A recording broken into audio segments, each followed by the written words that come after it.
para entender a vontade de Deus para a minha vida. Porque é algo muito natural. Eu conhecendo a Deus, tendo intimidade com o Senhor, me relacionando com Deus todos os dias, na minha jornada de fé, e colocando o que o Senhor me ensinou em prática, consequentemente, a nossa vida, ela será uma vida onde eu vou entender aquilo que Deus quer para a minha própria história, quando essa intimidade se tornar verdadeira, ok? Quando essa intimidade com Deus se tornar algo que é genuíno e não é algo passageiro na minha vida. Agora, ela destoa completamente a vontade de Deus, ou o querer de Deus na nossa vida, quando nós, aqui o capítulo 4 de Tiago, se você está com sua Bíblia aberta já em Tiago aí, né? Está conectadão aí no Tiago, né? Tiago, capítulo 4. Então, vai destoar completamente quando a gente tem problemas com os nossos irmãos. Concorda comigo?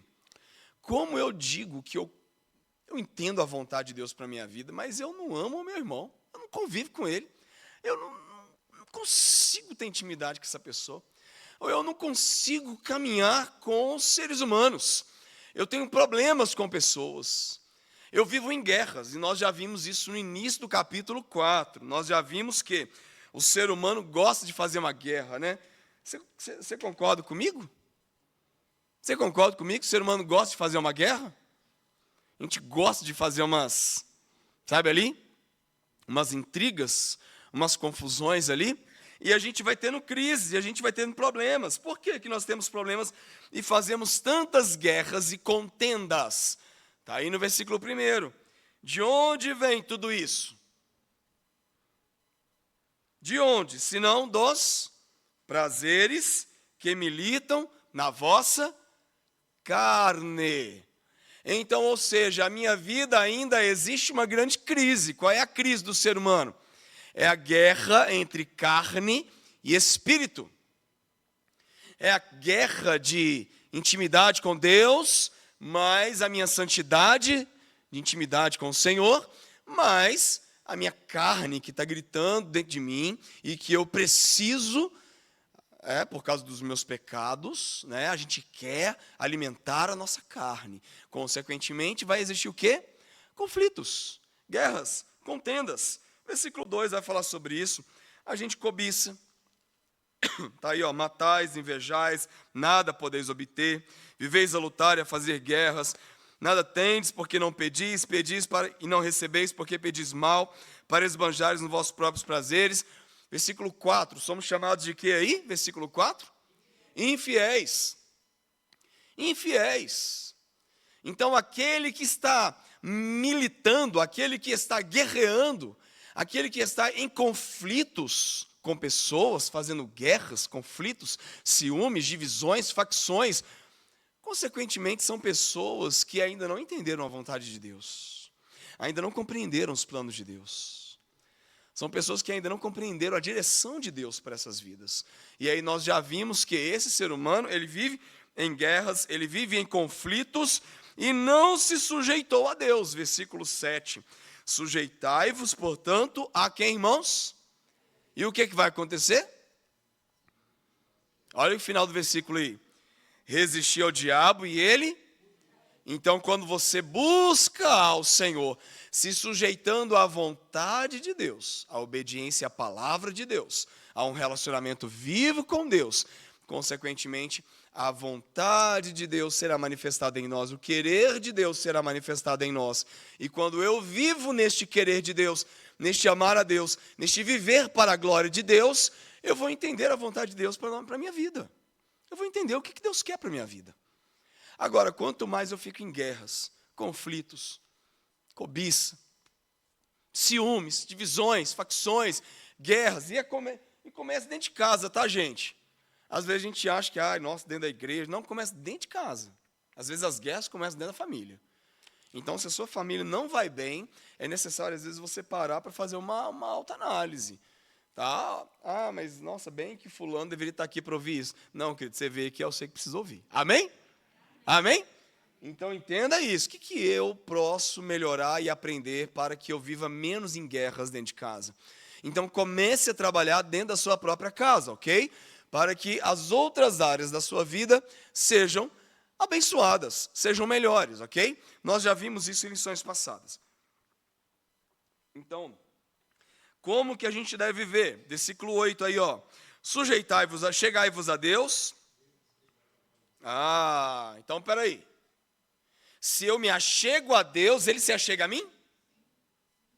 No ato da salvação, não. No ato da salvação, Deus se achega a nós. Ok? No ato da salvação, é Deus que nos converte. É Deus que nos transforma. É Ele quem nos chama pelo nome, ok? No ato da salvação, nós somos irmãos crentes, servos de Deus, numa igreja que preza por suas verdades doutrinárias, e nós entendemos que a ação da salvação não pertence a nós, mas a ação da salvação, ela é pertencível somente a Deus, ok? O ato da salvação é somente a Deus. Nós não temos o livre arbítrio para tomar decisões ou para buscar a Deus, mas é claro que isso vem totalmente de Deus, porque se eu estou no pecado, se eu estou na morte, se eu estou espiritualmente debaixo da ira de Deus, eu não tenho capacidade alguma para buscar a Deus. Então Ele vem até mim, Ele me resgata, Ele me busca, Ele me encontra, né? Ele chama suas ovelhas pelo nome, e aí o final do versículo diz, e elas me seguem, né? Elas me seguem, elas ouvem a minha voz e me seguem. Aí é diferente, porque daí é o ato da santificação. O ato da salvação é pertencível somente a Deus, mas o ato da santificação, nós buscamos a Deus. Agora que eu sou salvo em Cristo Jesus, agora eu preciso me achegar a Deus. Versículo 8 diz, chegai-vos a Deus, e Ele se chegará a vós outros. Agora que eu sei que eu sou de Cristo, agora que eu sei que eu sou uma nova criatura, agora que eu entendo que eu nasci de novo, que eu entendo que esse Deus morreu na cruz do Calvário para transformar a minha vida e que ninguém vai tirar isso de mim, nem mesmo meus próprios pecados, nem a morte, nem a vida, nem o diabo, nem as potestades deste mundo, nem a fome, nem a nudez, nem perigo, nem a espada, nada me tira do amor de Deus. Amém, irmãos? Mas agora, para que eu seja santificado, é claro que nós também precisamos do total auxílio da divindade, do Senhor. É claro que nós precisamos disso, ok? Totalmente do nosso Deus. Mas eu agora posso me achegar ao Senhor. Agora eu devo me achegar ao Senhor. Estão entendendo, irmãos? E quando você se achega a Deus, diz a Bíblia, que vai acontecer no versículo 8, irmãos? Olha aí, ó. Purificai o quê? As mãos, pecadores, e vós que sois de ânimo dobre, limpai o quê? O coração. Por que estou voltando aqui no texto para chegar até onde eu quero, tá? Só para você entender o contexto. Então, Tiago está nos ensinando o quê? Para que você entenda a vontade de Deus para a sua vida, você precisa passar por um processo de santidade. A gente precisa passar por esse processo da santificação, da caminhada com Deus, de limpar o coração, lavar a alma, transformar a nossa vida. Então, se há atitudes lá atrás que precisam ser corrigidas, mude. Então, se há palavras erradas que você dizia lá fora, palavras torpes, o que a gente tem que fazer? Continuar falando? Pare de falar. Se você vivia em pecados lá atrás, o que você tem que fazer? Se arrepender de seus pecados, lavar o seu coração, se entregar mais uma vez ao Senhor e dizer todos os dias ao Senhor. Arrependimento, mudança de alma, conversão de coração, de vida, mudança de comportamento. Deus, eu sei que isso é errado na minha vida, muda minha alma, muda meu coração, me ajuda a sair disso aqui, Deus. E todo dia, irmãos, todo dia. É um processo de santificação todo santo dia. ok? Para que eu vá entendendo a vontade de Deus, para que o querer do Senhor venha se revelando a minha vida e a sua vida a cada momento, ok? Vamos lá. Você vai ver que vai fazer sentido logo mais à frente. Pode falar.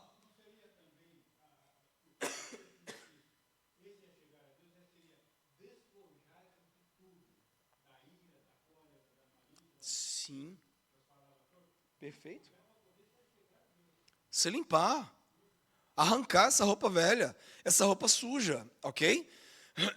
Colossenses fala sobre isso, Efésios fala sobre isso. Despojar, arrancar de você aquilo que não serve mais para o seu viver diário, porque você agora é uma nova criatura, você nasceu de novo, ok? Então, nessa nova vida, de conhecer a vontade de Deus, nós precisamos buscar esse processo de santificação. Olha aí o verso 9, gente. O que está escrito aí? O que é afligir-vos, irmãos? O que é isso? Aflição. O que seria aflição? Me ajuda mais aí. Quando você está aflito, te leva a quê? Aflição. Chorar. Mais alguma coisa? Carlos Mar? Isso.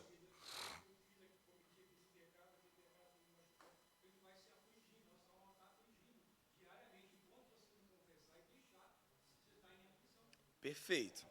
Agora também existe uma religiosidade medíocre na vida do ser humano, na vida do crente. A religiosidade medíocre do crente é ele acostumar-se com o pecado. E quando o pecado já não gera mais um sentimento de repulsa, de aflição, de indignação, de revolta contra nós mesmos, não contra Deus, contra nós mesmos. Então, quando não há essa e não é nenhuma sensação, porque a palavra sensação vai levar a ideia de sentimento, mas quando não há essa percepção da realidade clara de quem nós somos, a gente vai achando que nós somos religiosos, e quando você cai nessa religiosidade medíocre, a gente vai generalizando as coisas. A gente vai contornando os nossos pecados. E é assim mesmo. Eu errei mais uma vez, eu falhei mais uma vez. Aí nós caímos, Carlos Mar, naquela ideia assim, daquelas orações: Senhor, perdoa todos os meus pecados. Eu já falei um pouco sobre isso aqui na nossa igreja. Não generalize seus pecados. É claro que nas nossas orações coletivas nós falamos isso, mas nas suas orações pessoais, dê nomes aos seus pecados e não os generalize. Carlos Mar, pode falar.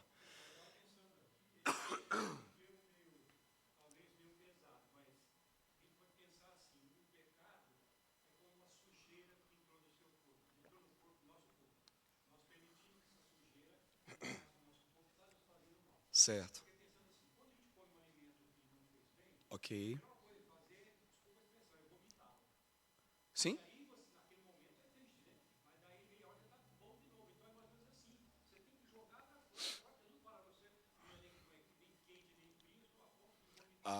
O próprio Jesus falou isso.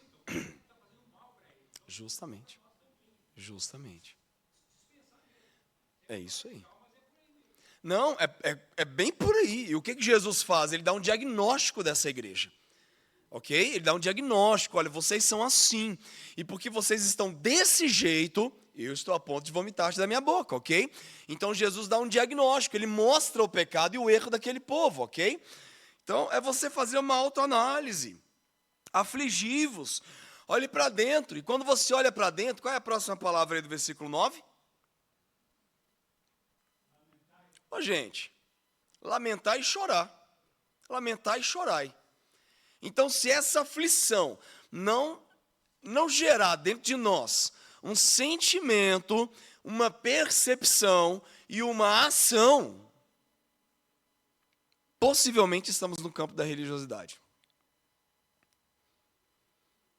É aí que a gente precisa olhar. Será que eu estou no campo da religiosidade? Ou será que eu estou no campo da piedade? Do reconhecimento de quem eu sou? que a partir do momento que eu olho para os meus pecados e nada sinto, quando eu olho para os meus pecados e nada faço, é porque possivelmente eu estou num campo onde eu me acho melhor do que o outro. E quando eu me acho melhor do que o outro, eu estou num patamar diferenciado. Mas nós não estamos num patamar diferenciado. Não significa, pelo fato de eu ser membro de uma igreja ou fazer parte do corpo de Cristo, que eu sou melhor do que o outro. Muito pelo contrário. Nós precisamos ter essa percepção, a sensação, o sentimento e uma ação, queridos. Uma ação. A palavra de Deus para nós aqui é: olha para dentro, lamenta, chora, entre em crise mesmo, se você não estiver vivendo uma vida de santificação. Olhe para dentro do seu próprio coração, veja, analise, né, o que está ali envenenado, é isso que o Carlos Mar falou, né, o que entrou aí e que te fez mal. Não no campo da sua saúde, mas no campo daqui de dentro, que te prejudica a tua própria história, teu casamento, tua vida com as pessoas, tua vida pessoal, tua vida com Deus. E aí é uma das primeiras áreas da nossa vida que você precisa observar para saber se você realmente, você está envenenado, ou talvez você esteja aí numa vida de pecados. Isso está embaçando o seu relacionamento com as pessoas. Você está em crise com pessoas. Porque se você estiver em crise com pessoas, claro que em crise nós sempre estaremos, né, com o ser humano, mas talvez o seu coração está tão doente com relação às pessoas, reveja, analise, talvez exista algo dentro de você que precisa ser trabalhado. Então, não é nem sempre o outro, que a gente quer mudar o outro, mas quem tem que ser mudado é quem primeiro? Somos nós. Todas as vezes que você quer mudar alguém, repense. Porque o que você quer mudar no outro é o que você precisa mudar dentro de você mesmo. Todas as vezes que você lança uma crítica sobre alguém, possivelmente essa crítica esteja dentro de você. Para pensar nisso, tá? Toda vez que você critica alguém, é porque possivelmente isso esteja gritando dentro de você mesmo. É por isso que você critica o outro. É por isso que você olha para o outro. Então, antes de falar do outro, olhe para dentro. Olhe para dentro do seu próprio coração. É isso que o texto está dizendo. Afligi-vos, lamentai, chorai. Converta-se o vosso riso em pranto. Como assim? Mas não era para ser o contrário? A gente tem que converter o pranto no riso? Deus está querendo que a gente fique chorando? É. Mas não é um choro de lamentar, de ser... É para você olhar para dentro do seu coração e mudar a vida. É um processo de conversão, ok? Porque no riso e às vezes na alegria não há percepção do que está aqui dentro. A gente só percebe que está aqui dentro quando vem o choro, quando vem o lamento, quando vem a dor. A gente às vezes só olha para dentro quando a dor está gritando dentro de nós. Quando a gente está feliz, alegre, às vezes a gente não olha muito para dentro. Então, converta-se o vosso riso em pranto, a vossa alegria em tristeza. Humilhai-vos na presença do Senhor, e o que vai acontecer, irmãos? E Ele vos exaltará. Olha que coisa mais linda. Agora você vai entender o que está nos versículos que vem logo em seguida, tá? Eu quero que você vá para o versículo 13 em diante, que é a nossa mensagem de hoje à noite, entendendo rapidamente aqui no texto como conhecer a vontade de Deus para o nosso futuro. E eu já te faço agora a segunda pergunta. Você sabe e conhece do seu futuro? Meio que óbvio para nós, né? Meio que óbvio para nós já. Nós não sabemos do nosso futuro, né? Mas você já fez algum planejamento do seu futuro? Planejar já, né? Planejar é normal. Se você não planeja, é porque às vezes não há tanta organização. Você precisa planejar, né? Planejar o seu futuro, sonhar, né? Sonhar é muito bom, projetar, estabelecer metas, alvos. Onde eu quero chegar? Já parou para pensar onde você quer chegar daqui 5 anos? Pastor, eu não sei nem se vou durar até amanhã, eu também não sei não, mas pensar não pode não? Sonhar não pode não? Não é não? Sonhar pode? Planejar podemos? desejar também, né? Agora, o texto vai nos dizer o quê? Que tem muitas pessoas que planejam, tem muitas pessoas que sonham, ou tem muitas pessoas que determinam, mas não colocam Deus à frente dos seus projetos de vida. Então você já vai entendendo aqui comigo que quando você coloca o Senhor e vive num processo de santificação, que é onde o texto já nos levou a refletir, quando você coloca Deus à frente, quando você se achega a Ele, se santifica, olha para dentro, olha para o coração, revê seus pecados, analisa, busca conviver com as pessoas. Olha para a língua grande, diga assim, deixa eu enrolar minha língua aqui para dentro, aqui, deixa eu falar menos, né? Porque você já viu aqui o capítulo 3, já nos ensinou sobre a língua, né? Você já aprendeu que você tem que falar menos, né? Que você não pode falar além do que você deve. Então já aprendemos um pouquinho sobre isso. Então quando você aprende a conviver com seus irmãos, a amar a sua igreja, a cuidar do seu próximo, você está entendendo que você está vivendo um processo de santidade, correto? É isso que eu estou entendendo no texto. Então, o texto vai nos levar a entender o processo da santificação. E quando você entende isso, querido, você vai compreender que os seus planejamentos de vida, o Senhor ele deve estar lá presente. O Senhor precisa estar presente em todos os seus projetos de vida. Porque tinham pessoas aqui, nas igrejas das dispersões, que essas pessoas elas olhavam para as suas próprias vidas e elas determinavam o que elas queriam, faziam planos, planejamentos, mas muitas delas não colocavam o Senhor à frente de seus projetos. E aí olha o que o texto diz. Preste atenção do verso 13 até o verso 17. Vamos lá? Será que você pode ler comigo? Vai aparecer aí no telão aí? Vamos ler juntos aí, do 13 até o versículo 17. Você está aí com a sua Bíblia na mão também, você pode ler comigo. Vamos lá, leamos juntos. Atendei agora, vós que dizeis, hoje ou amanhã iremos para a cidade tal, e lá passaremos um ano, e negociaremos, e teremos lucros. Vós não sabeis o que sucederá amanhã. Que é a vossa vida? Sois apenas como neblina, que aparece por instante e logo se dissipa. Em vez disso, devias dizer, se o Senhor quiser, não só viveremos, como também faremos isto ou aquilo. Agora, entretanto, vos jactais das vossas arrogantes pretensões. Toda jactância semelhante a esta é maligna.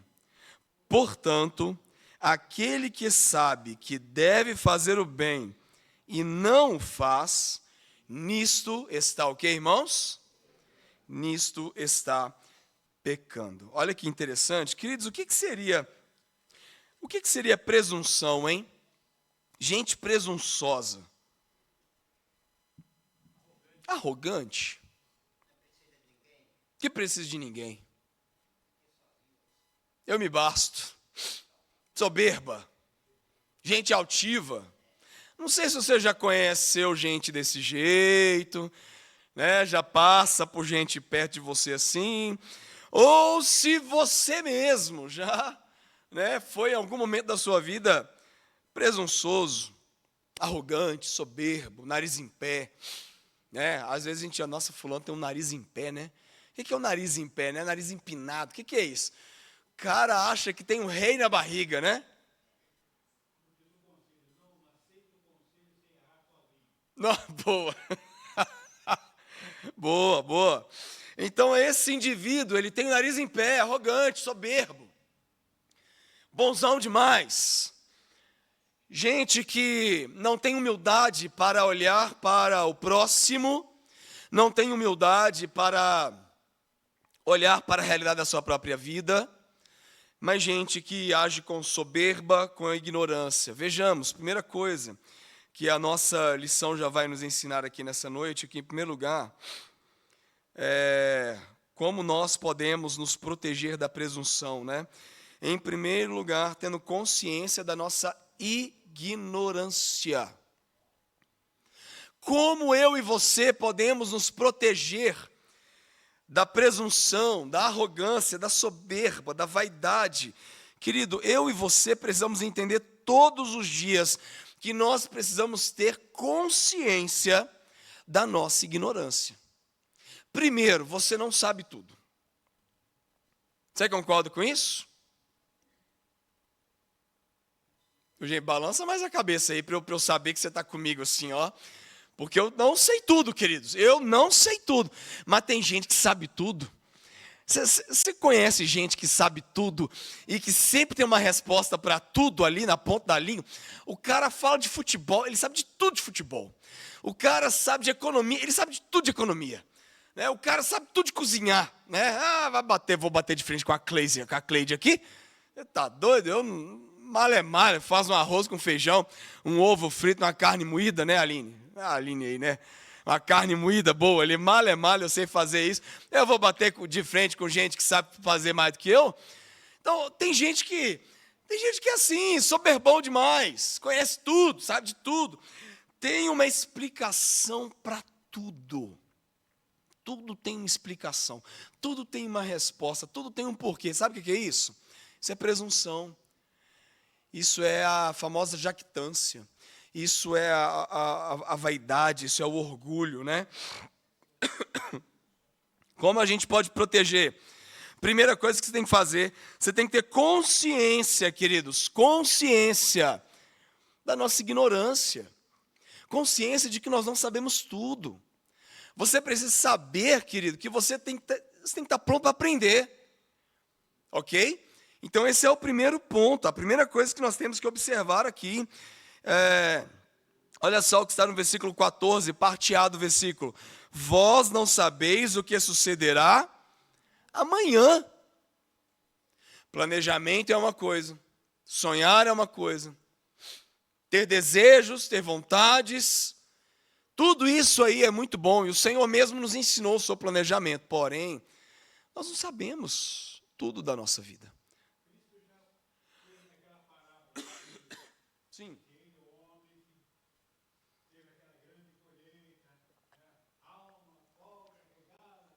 Sim. Claro. Nós não sabemos. A Bíblia acabou de dizer para nós, vós não sabeis o que sucederá amanhã. Se você não sabe o que vai acontecer amanhã, por que tanta arrogância? Por que tanta soberba? Por que tanta vaidade? Então veja, você precisa ter essa consciência. A consciência da sua ignorância, da minha ignorância, que não sabemos todas as coisas, que não temos todas as respostas. Em segundo lugar, tendo consciência da nossa fragilidade. A nossa fragilidade humana, a nossa pequenez humana. O texto, versículo 14, parte B. Ele já vai dizer o que aí, irmãos? Vós não sabeis o que sucederá amanhã. E o texto vai dizer o que mais? Essa é a pergunta do texto. Aí eu pergunto para você que está aqui nessa noite, para você responder para mim aqui. O que é a sua vida? O que é a minha vida? O que é a nossa vida, irmãos? O que é a nossa vida, queridos? O que nós somos? Aí batemos no peito aqui, tanta vaidade, tanto ego, eu sei. Eu tenho resposta para isso, eu tenho resposta para aquilo tudo. Eu sou bom demais. Meu querido, você pode ser bom numa área. Você pode ser doutor nessa área. Mas talvez você não tenha piedade. Você não tem humildade para viver nesta área. Talvez Deus te deu muita capacidade humana, um grande intelecto, uma grande sabedoria, ou um grande conhecimento, né? Porque a sabedoria é diferente, mas um grande conhecimento. Mas se você não tiver piedade, querido, e humildade, para aplicar aquilo que você sabe, ou aquilo que Deus te deu, na vida dos outros e na sua própria vida, não valeu de nada aquilo que você tem. Deus te deu talentos e você cavou um buraco, colocou lá dentro e escondeu. Você não fez aquilo produzir a 30, a 60 e a 100 por um. Você não fez. Então, se você não fez, obviamente você só tem muito conhecimento e muita vaidade. Então você precisa entender que você precisa ter consciência da sua fragilidade, que é a vossa vida. Sois apenas como uma neblina. Sois apenas como uma neblina que aparece por instante, logo se dissipa. Aqui Tiago está dizendo assim, ó, sua vida, ó, passa. Sua vida voa. Quem já passou dos 60 aqui, levanta a mão, só para eu saber. Aí, ó, os experientes aí, levanta, Joaquim. Levanta, homem de Deus, levanta essa mão aí. Quem já passou? Aí vou fazer uma perguntinha boba, que eu já sei da resposta. Passou rápido? Voou, não voou? Você olha para trás e às vezes, meu Deus, como passou tão rápido. Meu Pai do céu.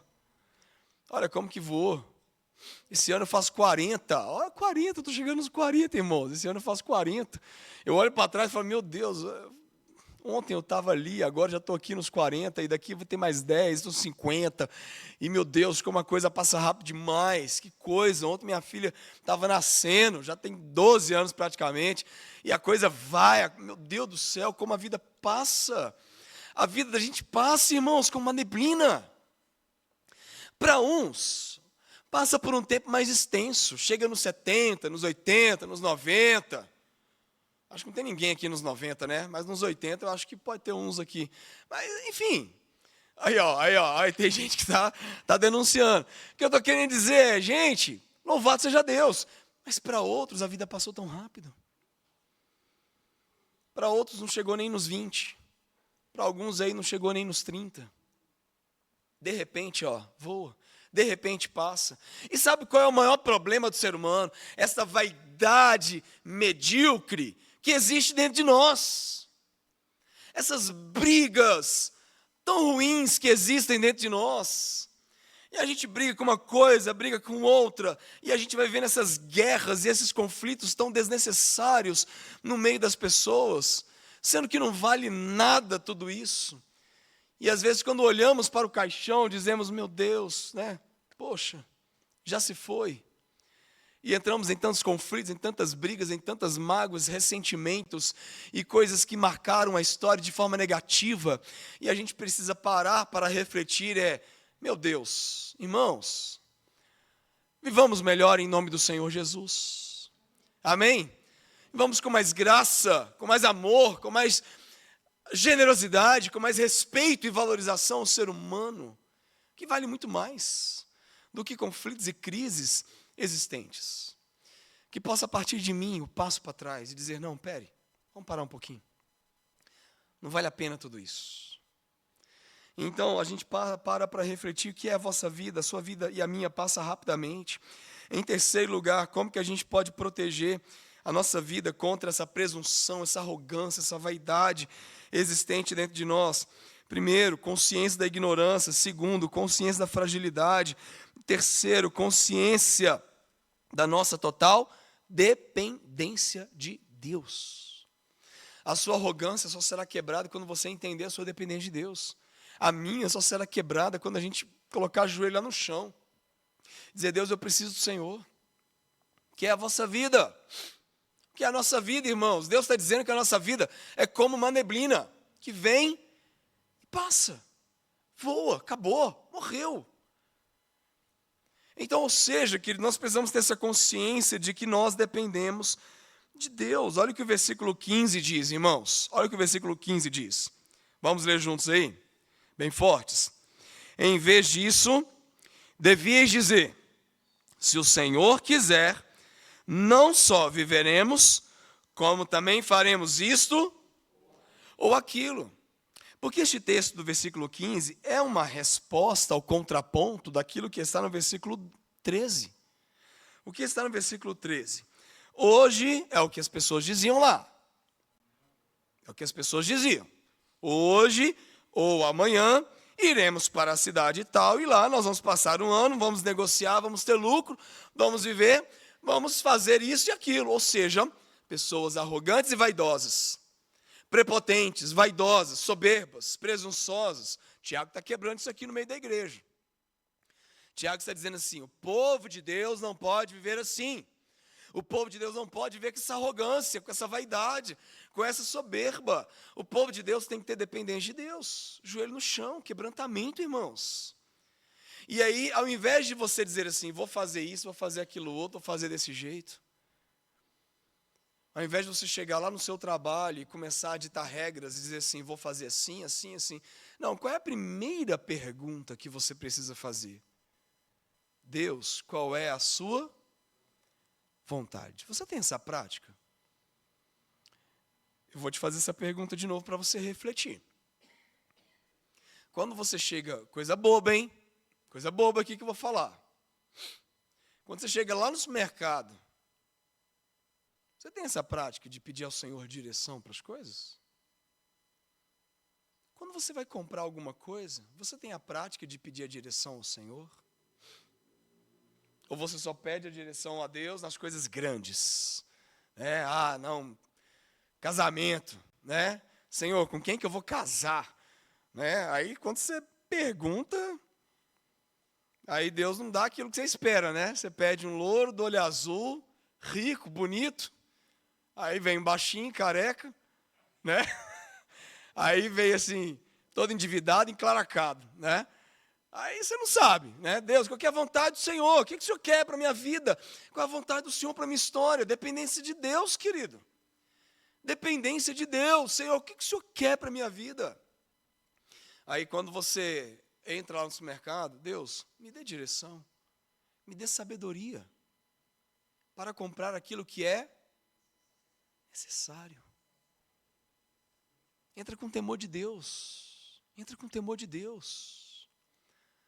Quando você está lá sendo tentado a usar seu cartão de crédito e comprar aquilo que você não deve comprar, Senhor, me ajuda. Em nome de Jesus, quebra o cartão aqui, Senhor. Quebra o limite aqui, Senhor. Não deixa esse negócio passar, não.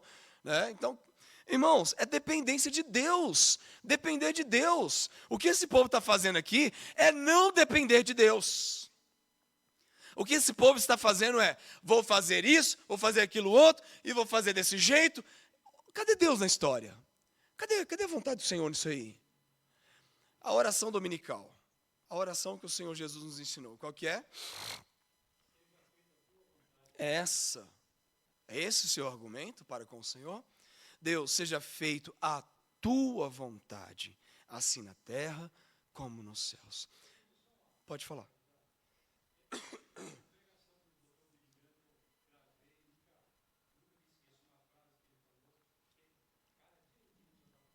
Sim.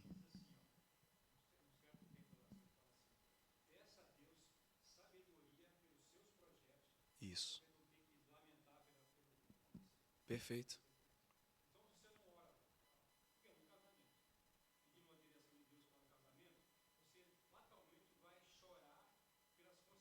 Claro, claro. Tudo. Justamente. Sem sombra de dúvidas. Não, o que o texto está ensinando para a gente?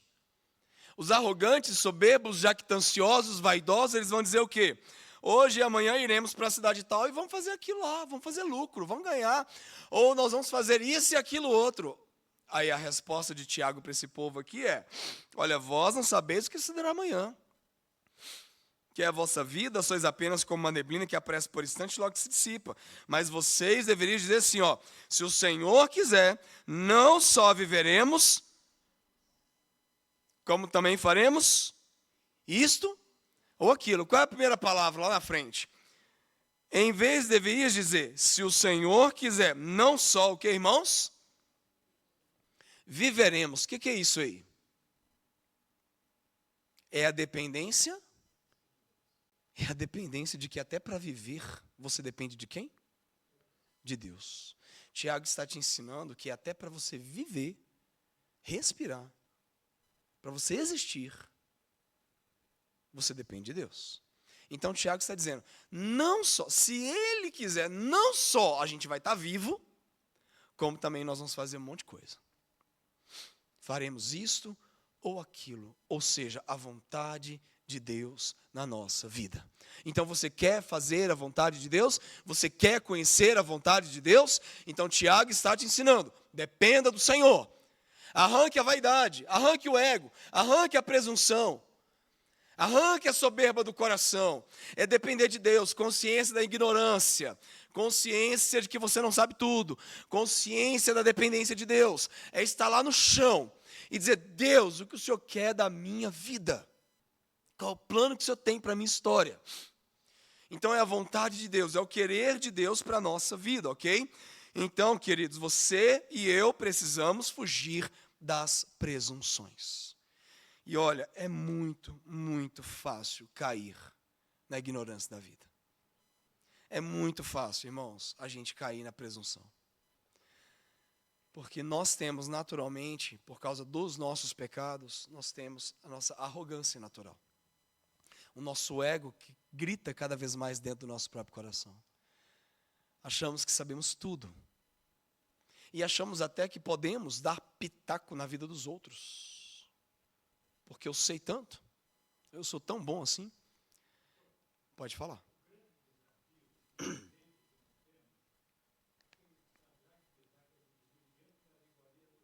Ok.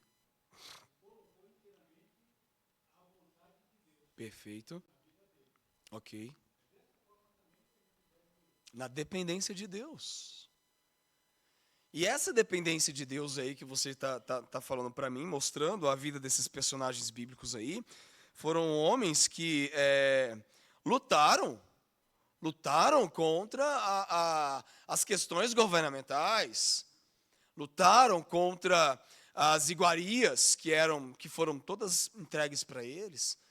Se não estivessem na dependência de Deus, eles estariam ali, olha, na vaidade, no ego, nas delícias, nos prazeres, nas vontades, mas não viveriam coisas extraordinárias na presença de Deus.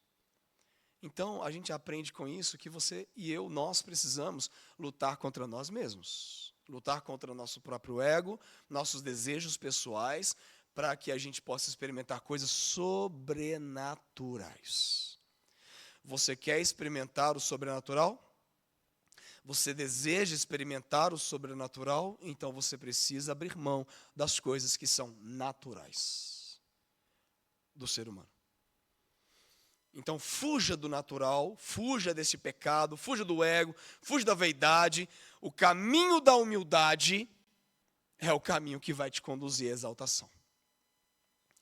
O caminho da humildade é o caminho que te conduzirá à intimidade com Deus, a um relacionamento vivo com o Senhor. E lá no texto, lá no final, ele vai dizer o que vai acontecer com a gente, hein? Tudo com determinação, perseverança. Perseverança. Porque, obviamente, o Senhor vai colocar situações na nossa vida para o quê? Nos moldar, para nos testar, para provar o nosso coração. Mas Deus, Ele está o tempo todo nos moldando, queridos, para que nós sejamos cada vez mais íntimos com Ele, santificados, numa vida de piedade, um coração puro diante do Senhor, que o agrade verdadeiramente. Então, veja, o texto vai finalizar aqui, trazendo para nós algumas direções, ok? Então, vejamos que alguns, eles não andam na vontade do Senhor, alguns não obedecem à vontade de Deus. Versículo 17 diz: portanto, aquele que sabe que deve fazer o bem e não faz, nisto ele está pecando. Então, se você sabe, se nós sabemos que devemos estar fazendo a vontade de Deus e andando na obediência ao Senhor, e não vivemos assim, estamos no pecado. Estamos vivendo uma vida de pecado, uma vida que não é santidade. Então, queridos, se eu sei que o caminho certo é outro, ande no caminho que Deus quer. Ande na direção que o Senhor quer para a sua vida. Então, se eu sei que as coisas que eu estou vendo não agradam ao meu Deus, muda. Muda. Trabalhe a mente, trabalhe o coração. É difícil? Muito. Peça ajuda. Peça ajuda para aquele que é mais sábio. Peça ajuda para aquele que tem mais intimidade com Deus do que você. Tem mais gente que tem mais intimidade com Deus do que a gente mesmo. Amigos mais chegados que irmãos. Confesse seus pecados. Peça ajuda. Fala, olha, eu estou precisando de ajuda nessa área. Eu estou falhando, eu estou caindo nessa área. Eu preciso de ajuda. peça ajuda para as pessoas certas. E não sai dando tiro para tudo quanto é lado, não. Porque às vezes nós temos essa mania também. Tem pessoas que vai dando tiro para tudo quanto é lado para ver onde pega. Né? Ou às vezes também para aparecer. Então, querido, se há uma área na sua vida que precisa ser transformada, peça ajuda para Deus, peça auxílio do Espírito Santo, peça força ao Senhor, peça ajuda para as pessoas, peça ajuda para alguém, para um amigo querido, para alguém que pode te ajudar, nem que seja para orar por você. Fala, olha, me ajuda nessa área, essa área aqui eu preciso melhorar nessa área, ore por mim nessa área aqui, que eu estou falhando aqui nessa área. Então, queridos, é uma questão de você olhar para dentro e entender que, é o que o texto disse, né? Aquele que sabe que deve fazer o bem e não faz, está pecando. Olhe para dentro do seu próprio coração e veja quais são as áreas que precisam ser trabalhadas dentro do seu próprio coração. Pedro, ele vai dizer assim, lá no 2 Pedro capítulo 2, versículo 21, diz, olha, porque melhor lhes fora não terem conhecido o caminho da justiça, do que conhecendo, desviarem-se do santo mandamento que lhes fora dado. Então, o que Pedro está dizendo para nós aqui?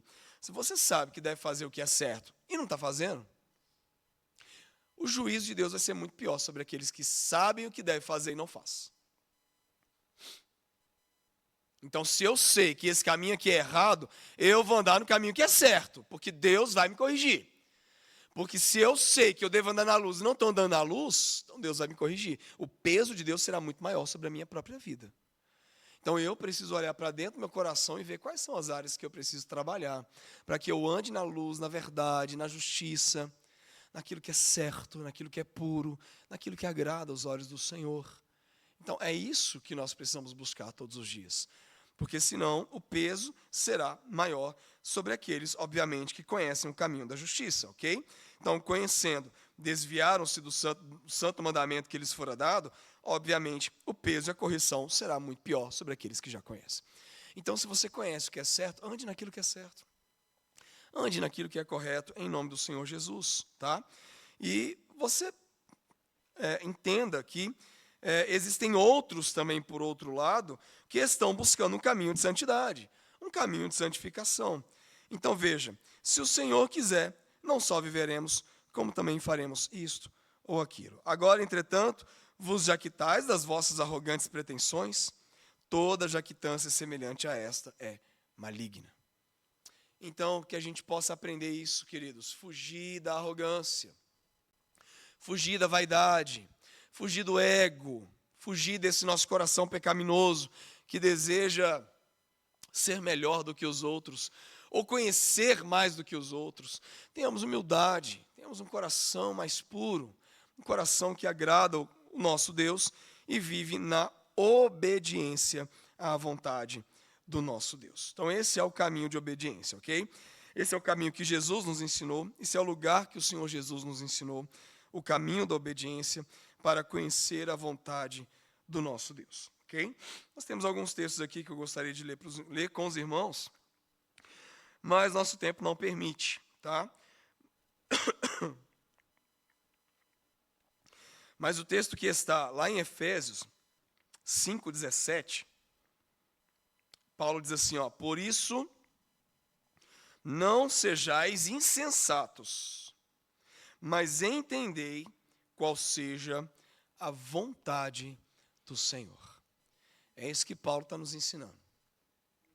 Aquele que busca a vontade do Senhor é aquele que tem um coração humilde diante de Deus. Qual é a vontade de Deus para a sua vida? Aí você pergunta assim, o que Deus quer para a minha vida, né? Qual é o propósito de Deus para a minha vida? Busque, querido, incessantemente. Busque na palavra, busque conhecer a Deus. Busque se santificar na palavra. Uma vida de devocional, de intimidade com o Senhor, uma intimidade verdadeira. Obedeça a palavra do Senhor.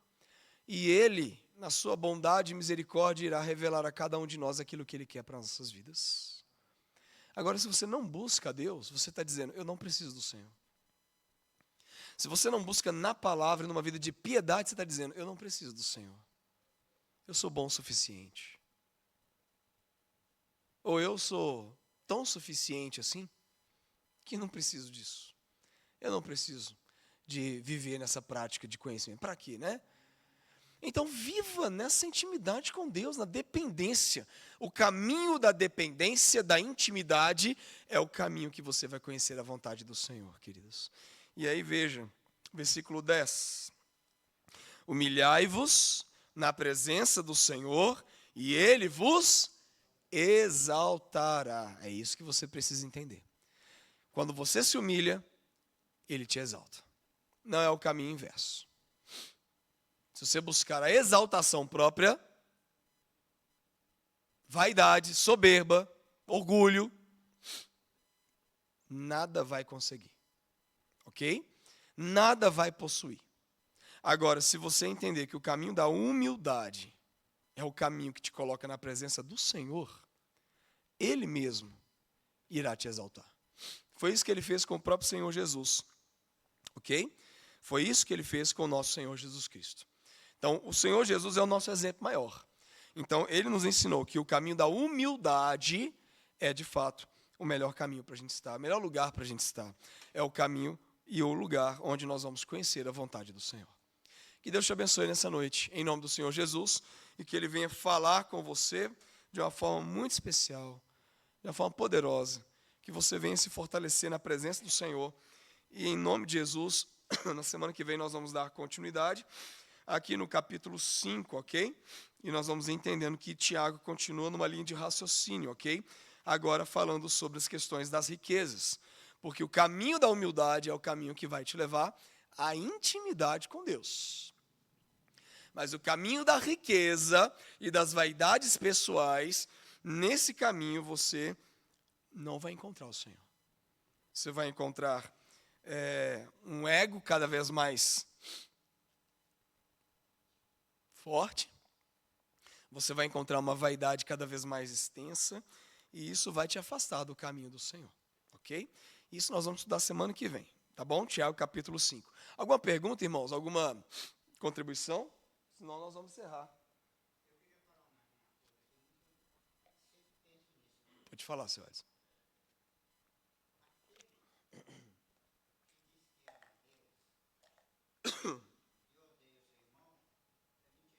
Sim.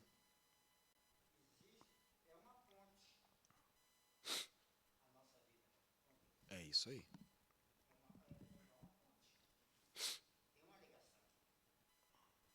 Conecta, né? Ok.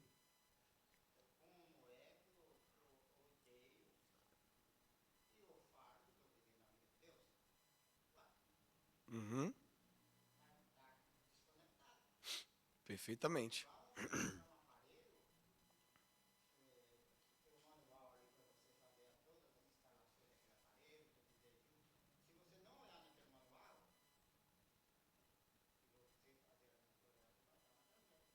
Perfeitamente.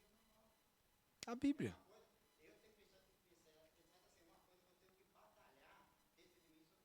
Uhum. Todo dia, todo dia.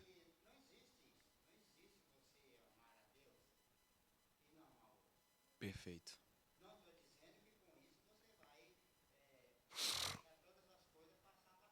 Sim. Sim.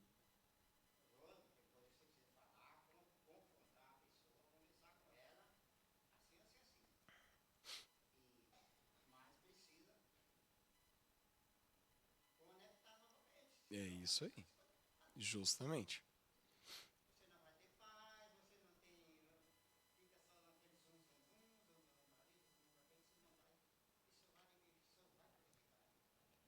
Será que de fato Deus ama esse tipo de comportamento? Onde fica nesse zum, zum, zum, onde a gente está desconectado dos seres humanos. Será que Deus realmente se agrada desse nosso comportamento? É isso aí. Então é parar para pensar, porque às vezes nossas orações não estão sendo ouvidas, porque não estamos amando as pessoas e não estamos conectados verdadeiramente com elas e nem com o próprio Deus. Então é necessário olhar para dentro e fazer algumas avaliações. Será que eu preciso rever algumas coisas dentro de mim? Analisar?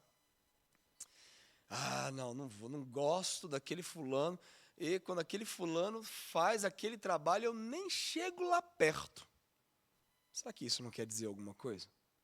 Será que a gente não tem que repensar? Ah, não, quando tem aquele negócio lá, aquela pessoa passa de um lado, eu passo do outro lado. Repensa, meu irmão. Repense. Reveja. Será que é isso mesmo que Deus quer da gente? Será que é isso mesmo que Deus quer da gente? Será que esse é um verdadeiro exemplo que a gente está dando? Para os mais novos? Ou para os mais fracos na fé? Será que esse é um bom exemplo? Foi isso que Jesus fez por nós? Quando tinha lá o leproso lá, ele passou de largo. Não, ele foi lá e ele curou. Quando tinha a mulher do fluxo de sangue, foi lá, cuidou dela. E só poucos exemplos aqui, a gente poderia citar inúmeros. Qual é o nosso maior exemplo? Não é Jesus? Então que a gente possa ouvir o exemplo, ver o exemplo de Jesus, obedecer o exemplo de Jesus, para entender a vontade do Pai. Jesus entendia a vontade do Pai, porque ele obedecia o Pai. Só por causa disso? Só por causa disso. Jesus conhecia o querer do Pai. Por quê? Porque ele tinha intimidade com o Pai. E ele obedecia à vontade do Pai. Ok, irmãos? Esse é o caminho, essa é a direção, este é o melhor lugar para a gente estar. Amém? Que Deus te abençoe. Quer falar, irmã? Pode falar. Glória a Deus.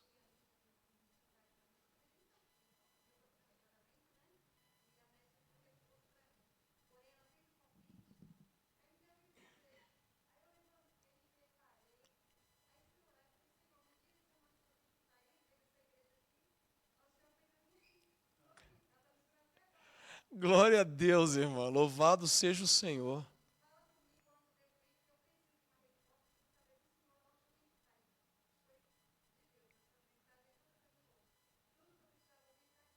Glória a Deus.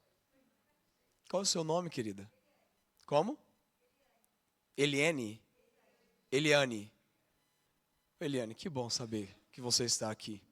E que bom saber que você ouviu a voz de Deus. E melhor ainda é saber que o Senhor responde às nossas aflições.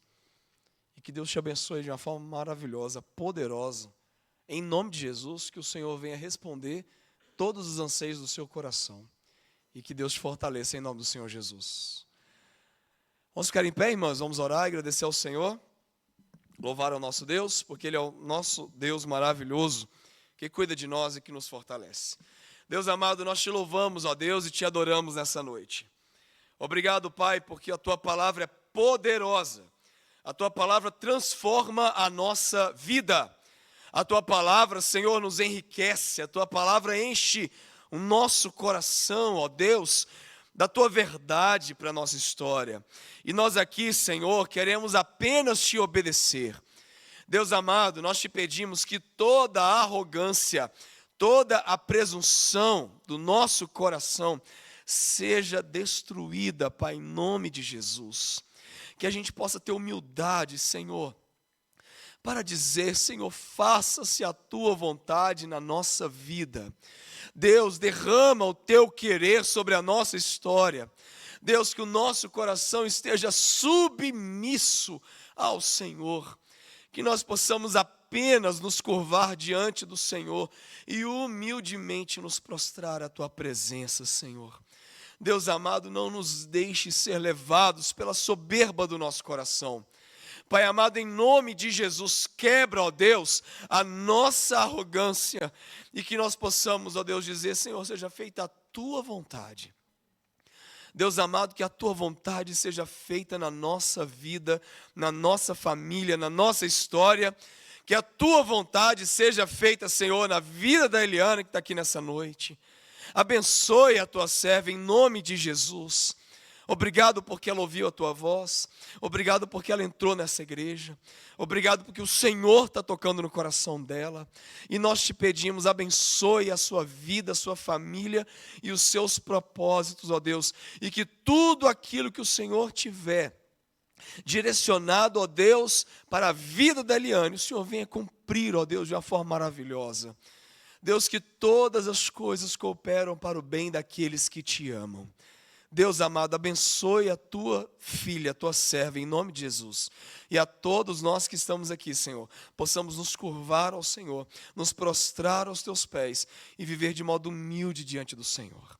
Nós te louvamos, nós te adoramos, nós te agradecemos, que o Senhor é o nosso Deus e fala ao nosso coração, e que a tua bênção esteja sobre nós. Oramos em nome do Senhor Jesus. Amém. Que Deus te abençoe, meu irmão, em nome de Jesus. Amém. Vai com o Senhor, vai na graça do nosso Deus. Deus te acompanhe e te abençoe em nome do Senhor Jesus.